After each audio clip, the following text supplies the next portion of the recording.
Hi guys, my name is Oshke and welcome to another episode of the VP Talks. Today I have with me an interesting guest, Dopana Koji.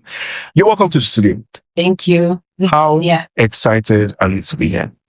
a 12 out of 10. I'm excited. I'm super pumped. Okay. Thank you for being excited.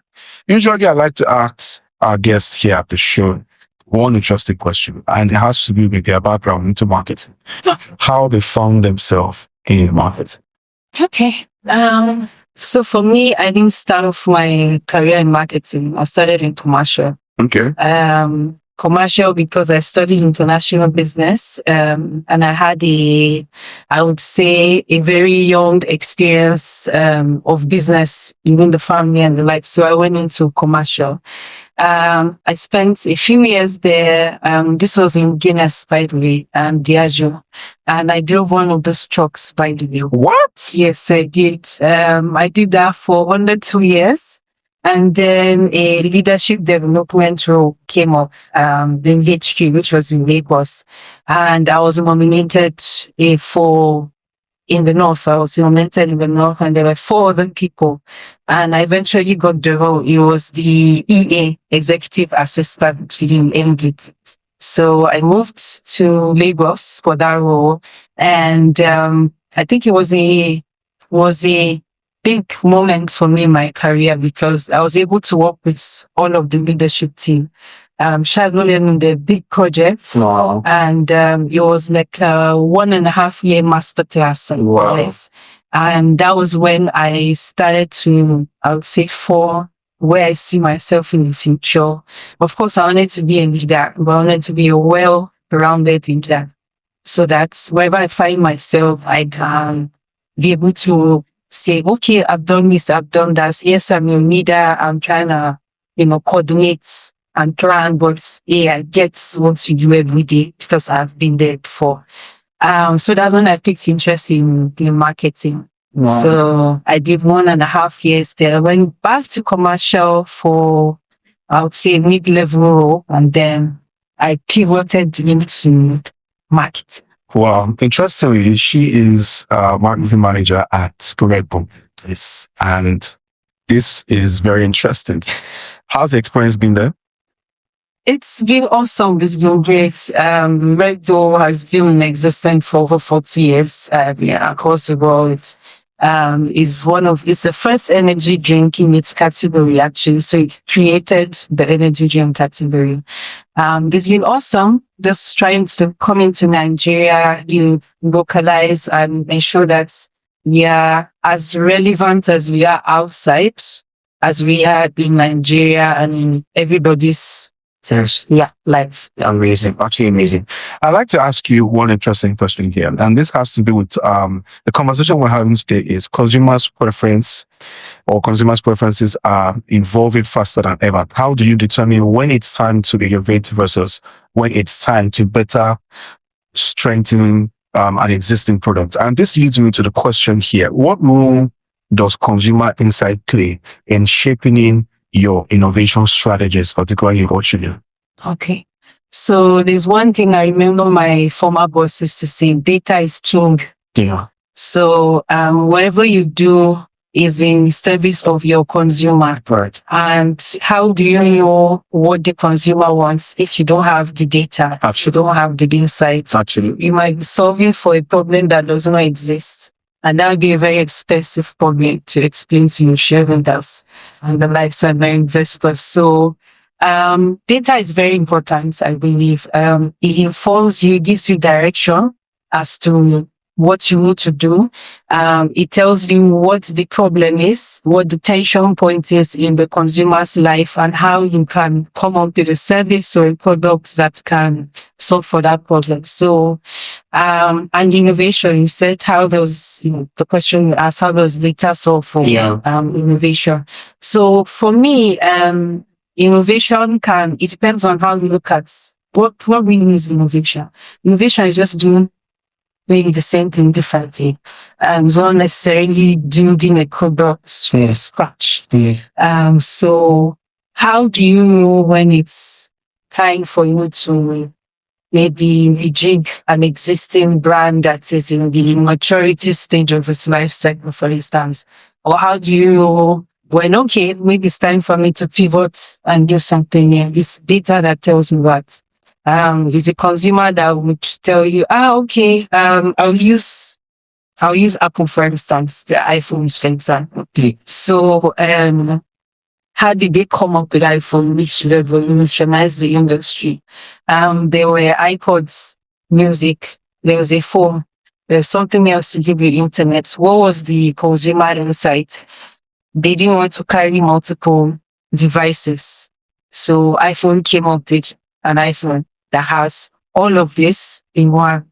So that's data that brought about innovation. So it depends on how you look at it, but at the end of the day, it's about what the consumer needs and how you serve. Absolutely amazing. I like how you respond to my questions. We respond to them very intentionally, and that means a lot to us at the Geeky Talks. This is very interesting, and it's how important is speed to market compared to getting a product absolutely right. So again, one of my bosses, I've had many bosses that have mentored me.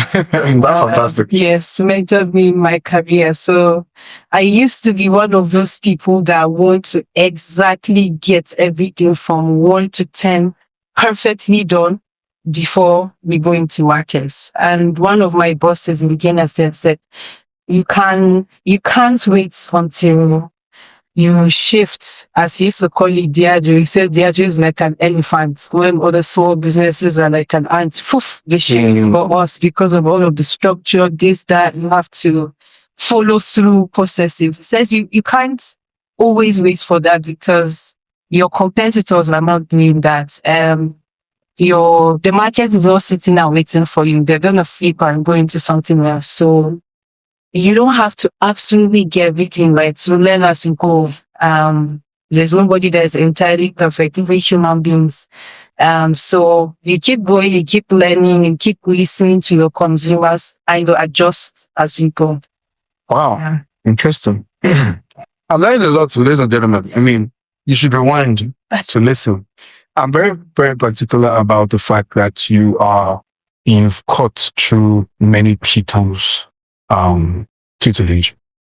And that's really important. Mentorship is a very strong advantage an individual can have.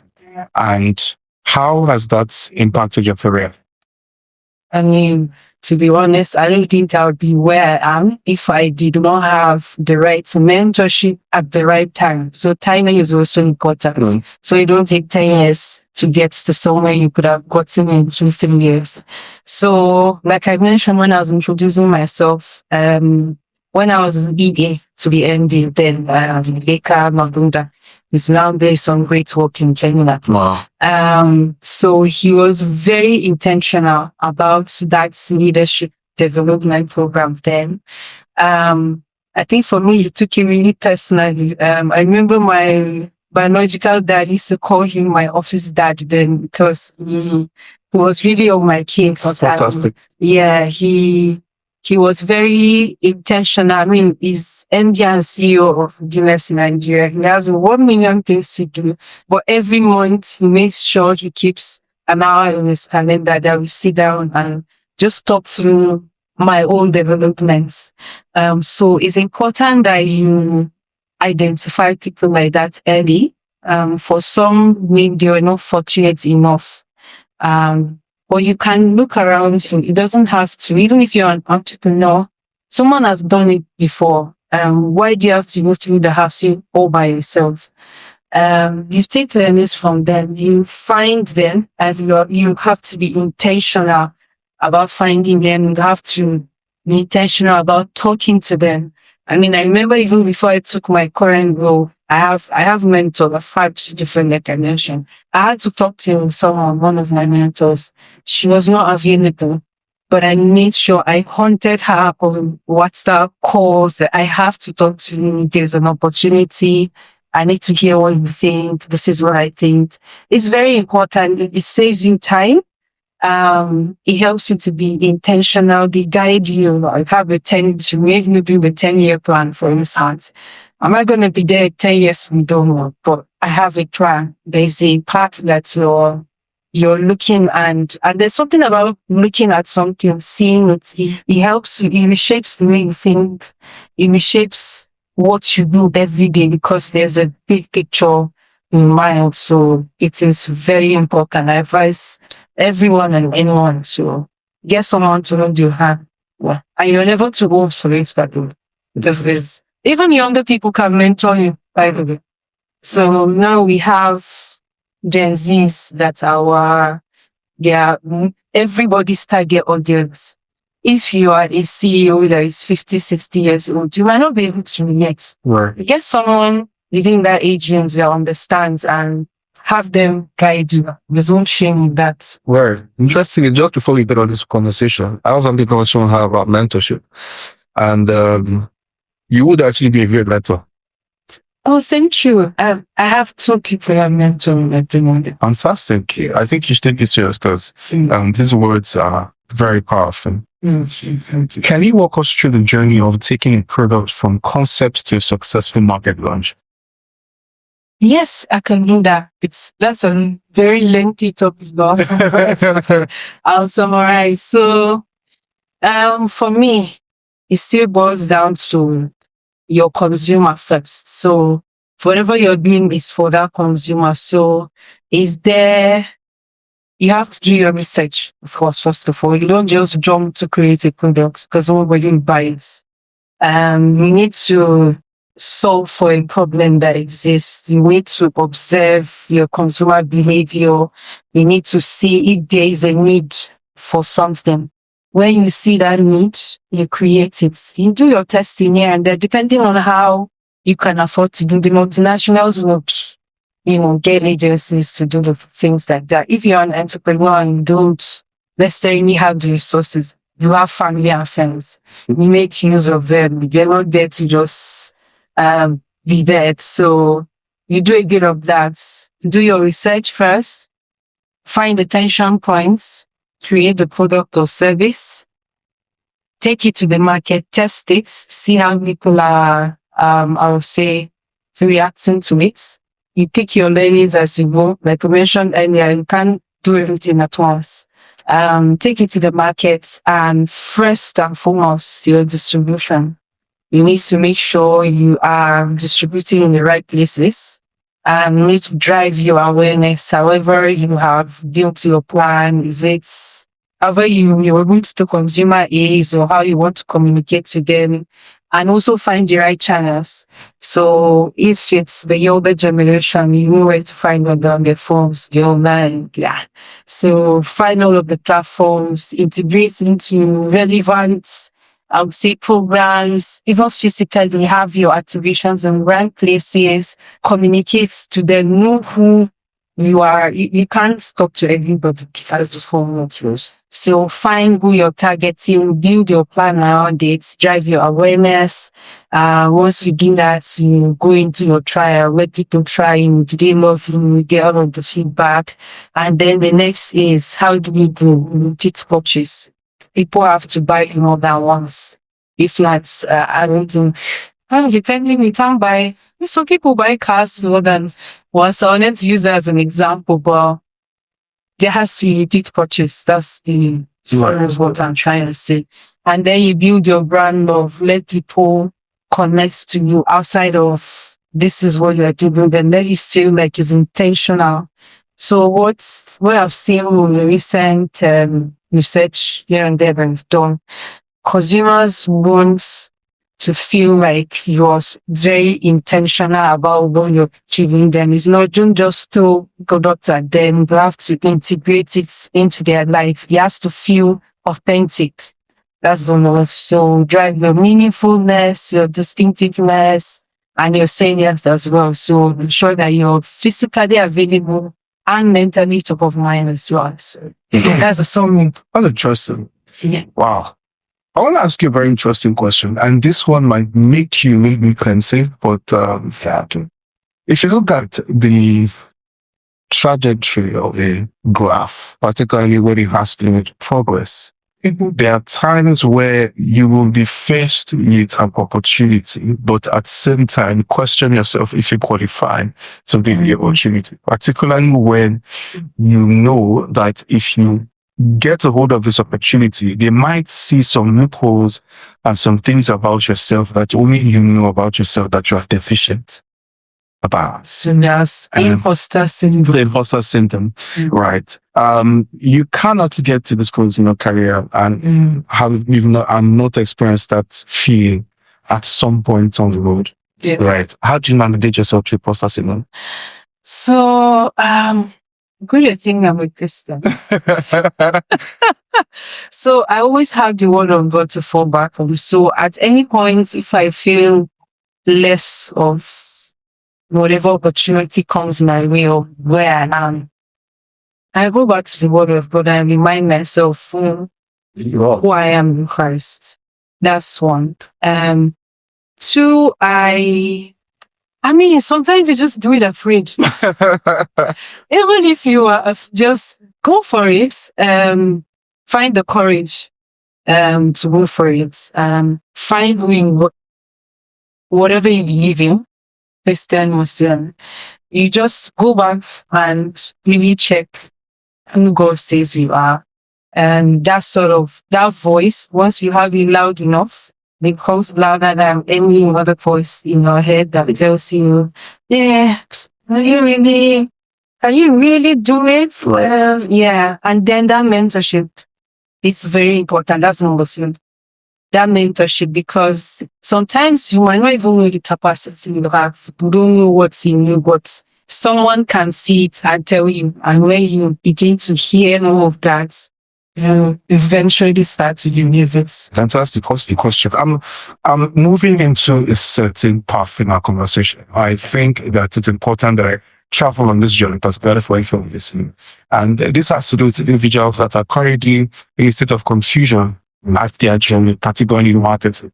Right. Individuals can be stuck at an organization, either clients or agencies. They want to grow, Right. but there's a question of what must I do to grow? Some people are stuck at, should I leave where I am and go to a place with newer challenges, newer experiences? Some people are also saying, should I get learning? The ultimate question here is, how important is movement in respect to growth in this space? So, funny enough, I've asked someone this question. Mentors, I asked her this question maybe 3 years ago, but I still remember the conversation vividly. So, she told me everybody's journey is different. Wow. Yeah, so she made reference to herself. She said she's been in one organization for 12 years. And she's leading some Pan-African organization now. And she gave me an example. She said, I literally started driving a van and look at where I am in one organization. Wow. She said some other people, they need to move around. They need to check what opportunities are out there, and that works for them. So it's really, I think the important thing is, where do you see yourself? So have that, where do I see myself? You know, that 5-year, 10-year plan they always tell us to do is important. A lot of us do. How important is it? It's very important because it's like going on a journey and you know where you're going to. Sometimes you might have to pivot, and I'm gonna talk about that as I've experienced it before. You might have to pivot, but because you have a picture, you always have a reference to go back to. Okay, this thing that I want to do, how does it fit into getting to this place that I want to? Yeah, I want to get to. So I'll give an example in myself. So I mentioned I went back to commercial after the eBay to MD role. And then the opportunity in marketing came. So the way Diageo marketing is structured is, it's difficult unless you're really at a leadership role already. It's difficult to just jump into marketing because they have Diageo way of brand building. So you need to learn from scratch. So I had to start from the, not bottom, but I took The elementary level. less. And if I had stayed in commercial, I would have, I'm sure, would have been on higher roles. But to me, I went back to the big picture. What kind of leader do I want to be? Where do I see myself? If I continue in this commercial path that I'm on, I'm not going to get all of the experiences that I want. And it's going to be a disservice to my future self. So I told myself, okay, let's go back. Let's start this thing from scratch. A lot of people were shocked when I moved in. They were asking me, why did you go? You're about to get promoted to the next role. Emphasis on the Lord, people were shocked. Yes. They said, Joe, don't move. You're just about to get promoted. You see, you left after 3 months. They had to pick the second best person. And it hurts me. It was painful, but I had to go back and remind myself there's a reason why we're doing this. And I didn't do this all by myself. I had people I was talking to. I had mentors I was talking I want to say something here because it's so important. Mm. It's possible that you must have a mental picture of what the future looks like. And that's sort of like what you said, guides you. And the interesting thing, that's why I had to highlight where people were surprised. And people almost feel like, don't know what you're doing. And those things, they feel like noise around you. And they can almost influence your judgment. Yes, it's difficult. Yeah. And it's so, I was doing a bit of a study and I realized that apparently, if you spend 1 hour in the black hole outer space, millions of years could have gone down there. Here's an interesting thing that I actually realized, and I was in this research just recently, that nothing is able to travel at the speed of light. Essentially meaning that the fastest, the limit of the universe is actually anything that is traveling at the speed of light, which is over 200 million miles per hour. Now, if we should look at this, which is of course still being under research, what I'm essentially trying to say is that if anything is able to travel at the speed of light, outer space, for example, if you are able to travel at that speed, outer space, and you stay in outer space for 15 years, by the time you come back, you may not see your grandchildren. Yeah. So you will be slightly younger and everybody on earth will have passed. Yeah. And that's related to the journeys of our lives here, is that when you are moving at a certain speed, most people will start thinking, you're crazy, it's not making, because you are moving at a certain speed, right? To them, now, you are, let's say, for example, an individual could be 35, and maybe the individual is currently a director or a CEO, or the average 35, their pair is probably still at mid-level, right? And they're wondering what's going on. But where you're traveling, the rate at which you're flying is completely different.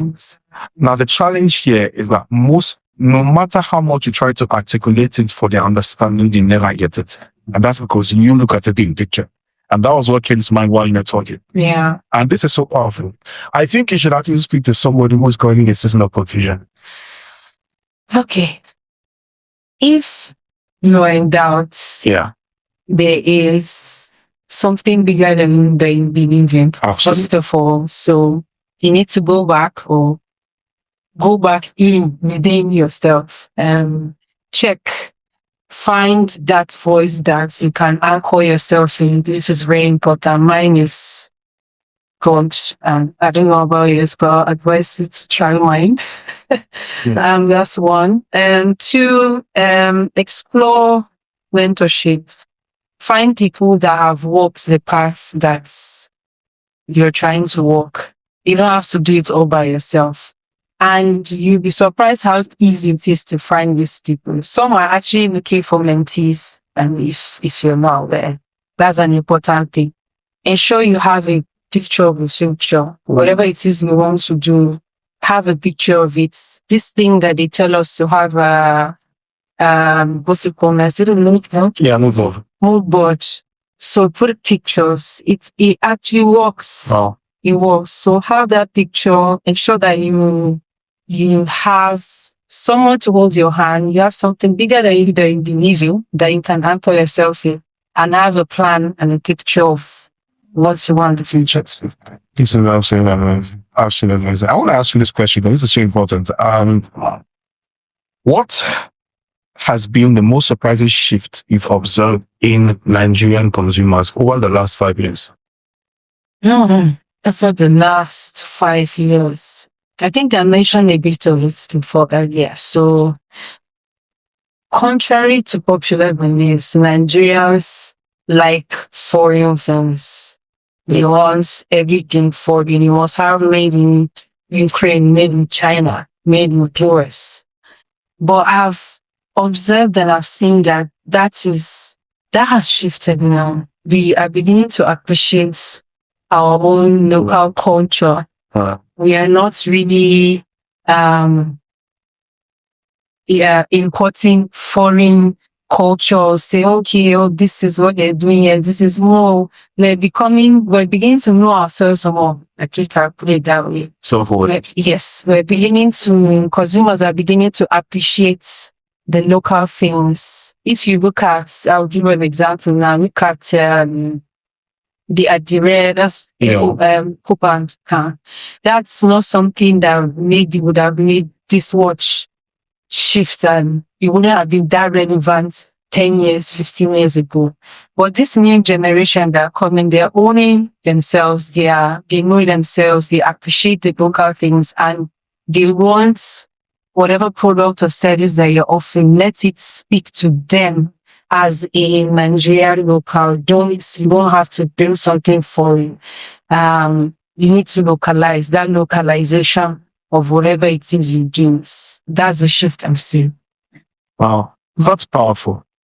Learning is very important, particularly when you want to scale. The downside to learning is that you remain at a certain spot for a very long time. And that simply means that people eventually just stay, and I'm sure you've probably experienced this, where you see an individual stay at one particular role, they've been there for years, no growth, and the last percent of the reason is tied to job security. Look, listen, most people don't have the heart like you to explore, right? And they want to go, but they don't know where to move, right? Mm-hmm. I want you to speak to an individual who is comfortable, who is complacent, who is just, and they have a couple of reasons to justify this. Why should I take a jump? Why? So, it boils back to that where you see yourself in the next 5, 10. But sorry to say this for example, there's an individual that, look, listen, you're the one who's interested in chasing the world. Listen, just give me my my daily bread. Let me be to go. So the question now is, why should I even buy this so-called future? Why should I buy this idea of there's a so-called future for me to look, listen, I'm just here to have fun. So, do you have a purpose in the first place, you as an individual? Okay. You need to, like you said, people can say, okay, I just want to migrate, let me eat it and Napoleon. But is that, to me, that's how I'm living. For me, I want to impact, I want to add value to myself, to my community, to my family, to my descendants. Even the Bible says you leave inheritance for your children. Right. That's true. Things like that. So I get that a lot of people are in that space, and it's because things have not been working out as much for them. Or you need to have some hope, right, that things can get better. And for things to get better, you need to get better as well, because you are part of the ecosystem. So you need to have a glimpse of hope. I think that's the core of it. Because that's where it starts. When you have that glimpse, then you start to be intentional. You look around where you are. Okay, this is where I've been here for long. Why You ask yourself why. Sometimes it could be that you're not even good and you don't know. So if you don't ask those questions, how would you need to develop yourself? Ask yourself the tough questions. Am I good enough? And am I adding the value that I need to? Because nobody will take you seriously if you're not.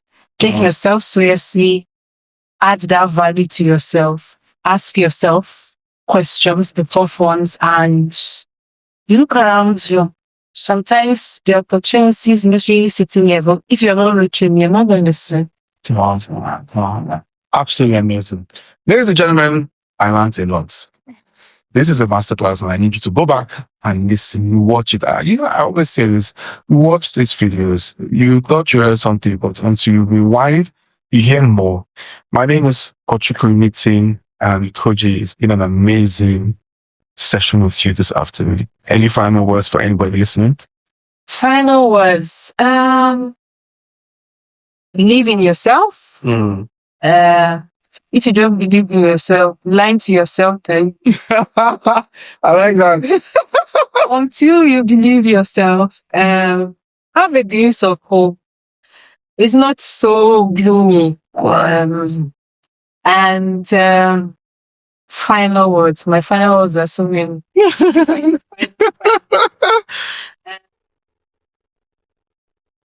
You've got this. You got this. Yeah. You got this. Thank you so much. Thank you so much. See you on the next episode. Cheers.